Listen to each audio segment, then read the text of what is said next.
ang pagpanguros kuno iya sa demonyo. Kung sa ibasa nila sa Biblia ang Pinadaya Kapitulo 13. Pero kung atong basahon ang Pinadaya, mamay Gimon, Kapitulo 13, versikulo 16.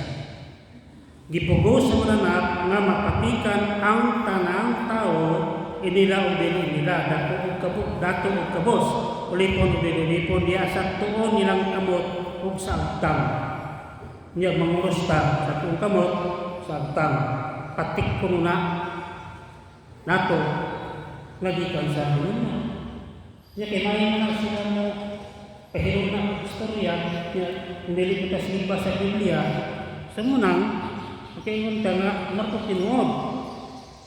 Ngayon, dari sa versikulo 18, sarap tulong kini ang maalam makasabot sa kalugan sa numero sa mananap kay ang numero simbolo man sa ngalan sa katao. Ang numero na ini 666. Nakadugog na mo anak, 666. Sa ato kung Santo Papa. Mo nga, yun ay Saksi ni Jehovah, na-convert siya. Mahimong Katolik defender siya karon nasa Cebu. Iya kay panudlo Manila nga kana kung bispo na kung may size dire. Iya kay suot mo na sa bispo, kung nagasulig-sulig siya sa bispo, iya kitanaw, di tinalaw bispo. Siya nga panudlo ko na sa unang namo bishop na kung may size. Wala akong gili-gili, wala niya mo. Mga pangilan ba? Ginana. Nya kung atong tanaw, wala na yung nakita dipatikan ako size. Sangalan sa size, wala pa na ato. Nya ang imong pag-idari, wala yung pamalit o pamalit niya, guwas na itong may adik. Nya kung sakot na, pinigsulong na ito sa tindahan, ano yung nga, makasulod ka pero kabalo ka manguros, dili man. Gawas na itong baksin karon. Kay sa Manila, sa Cebu, kanang sa kukaon ka sa restaurant, pag wala kay baksin ka, pasudlo, di ka sa gawas, nanay na, pero dili na size. Kung sa kayo po kang aeroplano, kung wala kay baksin, pasuang po ka. Kaya kay mahal mo ang suwag para nang walang mo ito kong Cebu, kaya dito ko ato itong Pasko. Ang akong sekandos kay 14 days po man dahil na, ay hanap mahimong balin. So, wala pa man mabutog 14 days atong panahon na. Karon, pwede na. Pero ito panahon, wala pa. Naisok, mahal mo ito, wala lang kumulang ng Cebu. So, yun na munang ikaka, munang napili na size. Pero kita ka. Kung saan magtatak sa atong Diyos, nagkrusan ng bata. Tatak na nato, nakita iya sa Diyos. Kasama sa masalas niya na siya, Pinadaya Kapitulo 14, Unya, nakita ko ang nakita niyo na nagtibig sa bukid sa siyo, ang 144 years ago, kansang nakaktan, isulpan sa ngalan o sa ngalan sa imahan. So ngalan sa Diyos, sa ngalan samahan sa atong Diyos, samahan sa anak, o sa Espiritu Santo. Asan mo sa Espiritu Santo na sa Efeso. So dito tatak sa Diyos. Muna ito kaya kita, iyan na ni Kristo. Gawas na, manguros ka, kaya ang Biblia nag-ingon, so pwede nyo timanan, uno ka rin ang pwede ko, na may pangalan niya sa kanang karingian.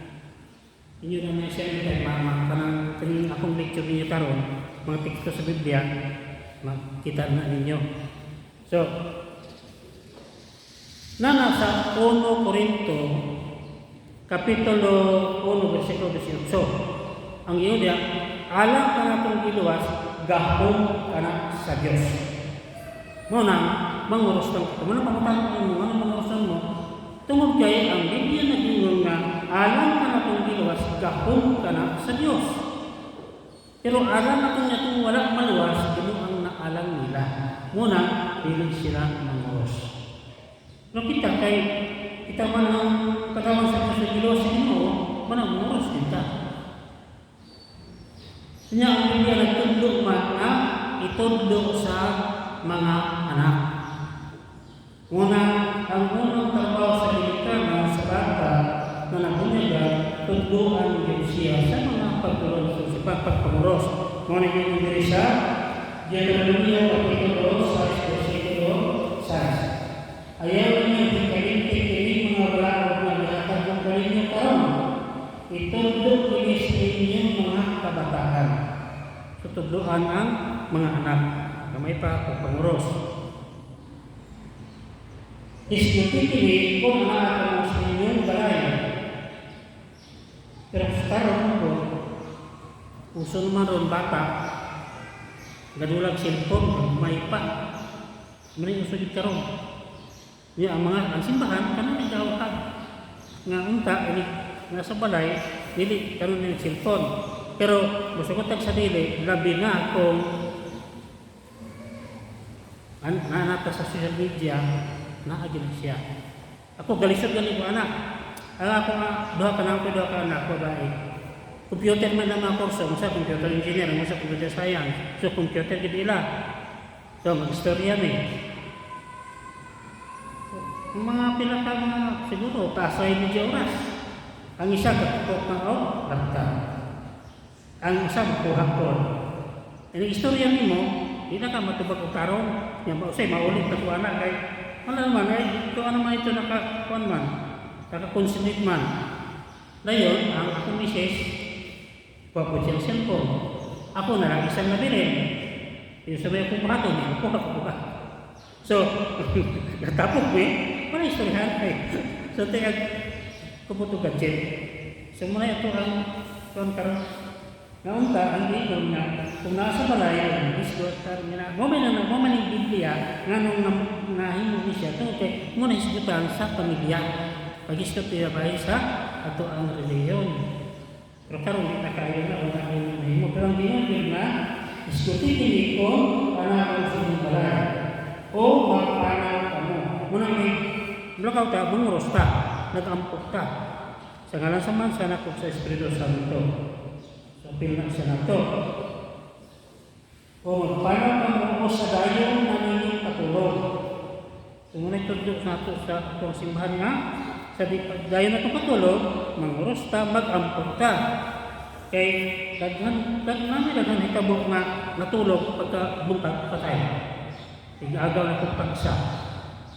Tingalas tignan itong magulang. Bigyan haan man, butag sa'yo. Kaya namatay ito yung manghod. Yung nakurap siya, huwag sa'yo kumatyan. Pero so, patay man yun. Parang adlaw, katrabaho pa sila. Pero doon dami nga, taga-spray mo ito siya o kanang kanang sili at sarang na model negosyo. Spray siya, so doon dami nga basin wala siya mask spray, so doon dami nga basin kapit kumatyan. Pero anong adlaw, katrabaho pa sila. Pagkabutan patay. So na yung nanahitabo. So mo nga, sa di pa ito matulog, munang ingon, sa dili ka mo matulog. Munang mamoros, magampo. O sa inyong pagmatang na ingon. Diskutin ini kung maaga mo sa ibalay, o magpapaka mo, o sa dahil na inyong patulog, o sa pagmatang ninyo sa buntag. So kung hindi ka mata sa buntag, munang magampo ka, mamoros, magampo. Kaya aron panalangin ang sa atong mga ginwaton. So yun ang itudlo sa atong simbahan. Nagsugod na ang bata ng pagbunyi sa bata ng kurusan.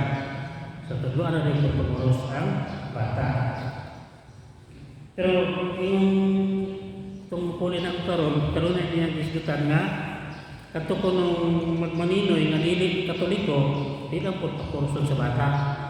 Di mo sa mutugod anak. Alang ka na itong ginawa sa 1 Corinto, Kapitulo 1, versikulo 18, alang ka na itong ginawa sa kahog ka na sa Diyos. Alam niya itong ulang malawas binuang ng alang nila. Masyarabi sa ito ang pag-cross. Ito kita. So, manalo na yung pagbasa. Ngayon, hindi na tayo sa kanya. Usap po na siya na dili